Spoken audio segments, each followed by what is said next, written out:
ఉంటాం కదా. ఇప్పటికీ చాలా స్కీమ్స్ మన రామారావు గురించి మాట్లాడినప్పుడు, లేకపోతే రాజశేఖర రెడ్డి గారి గురించి మాట్లాడుతున్నప్పుడు ఇన్ని 10 సంవత్సరాలు, 20 సంవత్సరాలు, 30 సంవత్సరాల తర్వాత కూడా కొన్ని స్కీమ్స్ గురించి డిస్కస్ చేసుకుంటూ ఉంటాం. So at the same time మనకు ఇది ఇప్పుడు తీసుకునే డిసిషన్స్ దాదాపు 30 ఏళ్ళ పాటు, 40 ఏళ్ళ పాటు ప్రతిబింబించేలాగా తీసుకుంటే ఆ విధంగా అది ఆబ్వియస్గా అందరికి బెనిఫిట్ అవుతుంది. ఆబ్వియస్గా ప్రతి కమ్యూనిటీ ఆ లీడర్ని, ఆ కమ్యూనిటీ లీడర్ ఓన్ చేసుకోవడంలో అది ఫేవరింగ్గా ఉంటుంది. 2014 ఎన్నికల హామీల్లో చాలా ఉన్నాయి. ఆ హామీల్ని అప్పుడు చంద్రబాబు నాయుడు గారు ప్రభుత్వం అమలు చేయలేదు. దానికి కారణం చంద్రబాబు నాయుడు గారు ఒక్కరు మాత్రమే కాదు, హామీలు ఇచ్చి విస్మరించిన మోదీ కూడా దానికి ఒక కారణం. అంతే కదా, 23కి పరిమితం అయ్యారంటే దానికి మోదీతో విభేదించడం, ధర్మ పోరాట దీక్షలు చేయడం అండ్ వాళ్ళ సపోర్ట్ లేకపోవడం. తిరుమల వెంకన్న సాక్షిగా అంత పెద్ద హామీ ఇచ్చి కూడా ఆయన వదిలేయడం మోదీ. కానీ ఇప్పుడు కేంద్రంలో కీలకంగా ఉంది. పవన్ కళ్యాణ్ తీసుకున్న ఒక్క నిర్ణయం, కూటమి జత కట్టాలి అన్న ఒక్క నిర్ణయమే ఈ రోజున ప్రధాని మోదీ హ్యాపీగా అక్కడ మోదీ థర్డ్ టైం ప్రమాణ స్వీకారం చేయడంలో మెయిన్ కీలక పాత్ర. అంతే కదా, వాళ్ళకి సీట్లు తగ్గి ఆబ్వియస్గా టీడీపీ సపోర్ట్ ఇక్కడ 21 మంది గెలిచారంటే అది పవన్ కళ్యాణ్ తీసుకున్న ఒక కీలకమైన నిర్ణయం. అంటే ఇది బొంగరం లాంటిది సార్. మీకు బొంగరం మొల మీకు ఏదైతే తిరుగుతుందో దాన్ని చిన్న నీడలు ఏదైతే ఉందో పవన్ కళ్యాణ్ అంటే మీకు టాప్ వ్యూలో చూసినప్పుడు ఓవరాల్ గా పార్టీ స్ట్రక్చర్ టీడీపీ పెద్దది కనపడుతుంది. సరే, ఈ బొంగరం మొత్తం ఆ నీడల మీద తిరుగుతున్నట్టు ఆ సెంటర్ పాయింట్ పవన్ కళ్యాణ్ అని చెప్పొచ్చు. ఓకే, అండ్ నా పాయింట్ ఏంటంటే ఇక్కడ ఇప్పుడు ఎలా ఉండొచ్చు, ఎందుకంటే ఇప్పుడు 2029లో కూడా ఖచ్చితంగా మేమే వస్తాము అని చెప్పి కూటమి నాయకులు ఆల్రెడీ అంటే ఏమాత్రం అవకాశం జగన్మోహన్ రెడ్డికి ఇవ్వకూడదు అని చెప్పి వాళ్ళు అనుకుంటూ ఉన్నారు. అలా ఇవ్వకూడదు అంటే మోదీ గతంలోలా కాకుండా ఇప్పుడు ఖచ్చితంగా సపోర్ట్ చేయాలి. బహుశా ఆ సపోర్ట్ కోసమేనేమో సెంట్రల్లో ఎక్కువగా ప్రెజర్ వాళ్ళు పెట్టలే. అంతే కదా, ఒక 2 పదవులకే వాళ్ళు కన్ఫైన్ అయిన పరిస్థితి, అంటే హ్యాపీ అయిన సంతృప్తి పడిన పరిస్థితి. సో కేంద్రం నుంచి ఎటువంటి సపోర్ట్ కావాలి?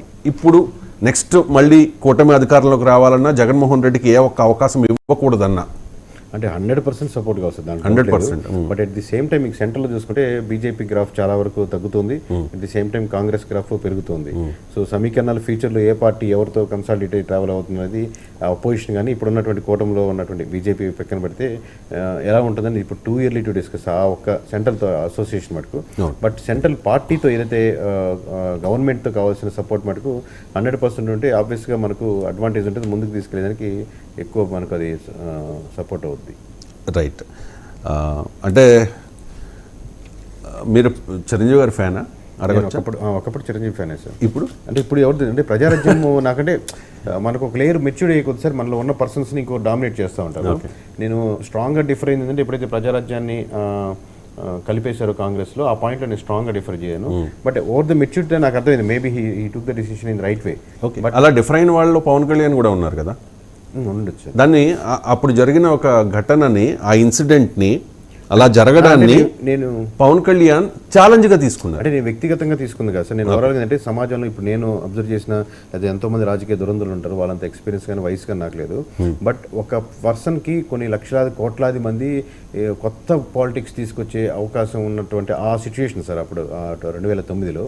సో దాన్ని తుపాకుల మునిమ్మ అని మీకు ఫస్ట్ సీట్ ప్రకటించాను నెల్లూరు జిల్లాలో. సో అలాంటి సీట్స్ ఇస్తారు. నా ఉద్దేశం ఆయన హోప్ ఏంటంటే నేను ఫ్యాన్ కాబట్టి ఆయన కదా, ఆ పొజిషన్లో ఎవరున్నాగా నేను అలా సపోర్ట్గా మనసు అనేది.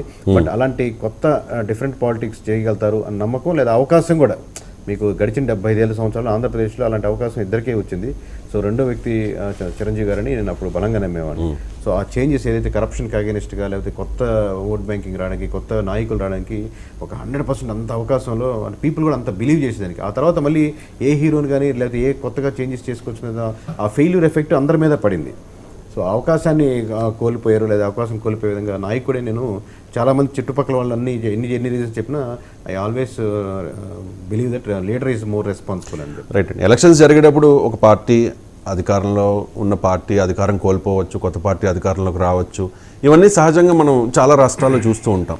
కానీ ఆంధ్రప్రదేశ్లో ఈసారి జరిగిన ఎన్నికల్లో చాలా అసాధ్యం అనుకున్నవి జరిగాయి. ఒకటి, 2 సామాజిక వర్గాలని కలపడం, తర్వాత జనాలంతా ప్రభుత్వ వ్యతిరేకత, అంటే ప్రభుత్వాన్ని ఇంతలా వ్యతిరేకిస్తే మ్యాండేట్ ఏ రకంగా ఇస్తారు అని చెప్పి. నాకు తెలిసి మిగిలిన రాష్ట్రాల్లో జరిగిన అసెంబ్లీ ఎన్నికల్ని నేను చూశాను. తర్వాత మిగిలిన రాష్ట్రాల్లో జరిగిన లోక్సభ ఎన్నికల్లో ఉన్న ఫలితాలను కూడా అబ్జర్వ్ చేస్తే ఆంధ్రప్రదేశ్లో ఇచ్చినంత క్రిస్టల్ క్లియర్ అంటే ప్రభుత్వం మీద వ్యతిరేకత అంటే నాకు తెలిసి జగన్మోహన్ రెడ్డి పొరపాటున కూడా కలలో కూడా ఊహించి ఉండరు ఇటువంటి మ్యాండేట్. ఈ పార్టీ మూడు పార్టీలు ఏది అసలు టీడీపీ కూడా ఊహించుండదు, టీడీపీ కూడా ఊహించదు.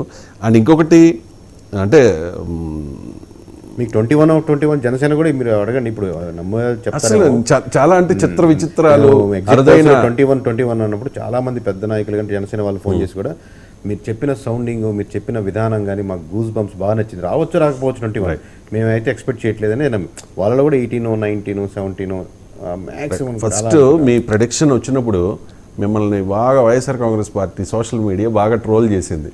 అంటే ఆ ఊహ ఎంత బాగుందో అని చెప్పి మీరు చూసే ఉంటారు, మీ నోటీస్కి వచ్చి ఉంటుంది ఆ ఊహ ఎంత బాగుందో అని చెప్పి బ్రహ్మానందం 2-3 రోజులు అన్ని ట్విట్టర్లో ఇన్స్టాగ్రామ్లో ట్రెండింగ్లోకి వెళ్ళింది. నిజంగా నేను కూడా మీ సర్వే చూశాను, మా దానిలోనే 99లోనే విత్ వర్మ మీరు చేశారు. నేను కూడా అనుకున్నాను నమ్మలేదు నిజంగా అంతలా మ్యాండేట్ ఉంటుంది. ఓకే జగన్ రాకపోవచ్చు, ప్రభుత్వ వ్యతిరేకత ఎక్కువ ఉంది, ఎందుకంటే వ్యక్తిగతంగా మేము కూడా సఫర్ అయిన వాళ్ళమే కదా, అంటే ఆ రోడ్లు కానీ లేకపోతే వాటి వల్ల కానీ మేము ఆంధ్రాకి వెళ్ళినప్పుడు సఫర్ అయిన వాళ్ళమే. కణాలు ఇచ్చారు, 14 స్థానాలు కూడా రాలేదు వైఎస్ఆర్ కాంగ్రెస్ పార్టీకి. సో 11 స్థానాలకి పరిమితమైన పరిస్థితి. చాలా యాక్యురేట్గా ప్రెడిక్ట్ చేసిన వన్ అండ్ ఓన్లీ సెఫాలజిస్ట్ కేకే గారికి వెల్కమ్. కేకే గారు నమస్కారం. అండ్ రాఘవేంద్ర ప్రసాద్ గారు ఉన్నారు మనతో, కాపు నాయకులు. పోతుల రాంబాబు గారు ఉన్నారు, మెగా ఫ్యాన్. అలాగే జనసేన నాయకులు హరికృష్ణ గారు కూడా మనతో జాయిన్ అయ్యారు. కేకే గారు నమస్కారం. సో ఆ ప్రెడిక్షను అదంతా చాలాసార్లు మాట్లాడుకున్నాం మనం. ఇటువంటి పరిస్థితుల్లో పవన్ కళ్యాణ్కి ఇచ్చిన శాఖల గురించి ఒకసారి మాట్లాడుకుందాం.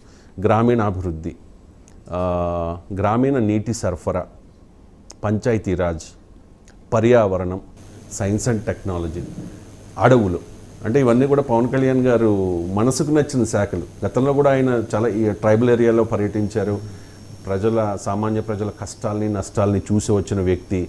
సో ఎందుకు ఇటువంటి శాఖల్ని ఎంచుకున్నట్టు అంటే ఏం చెప్తారు?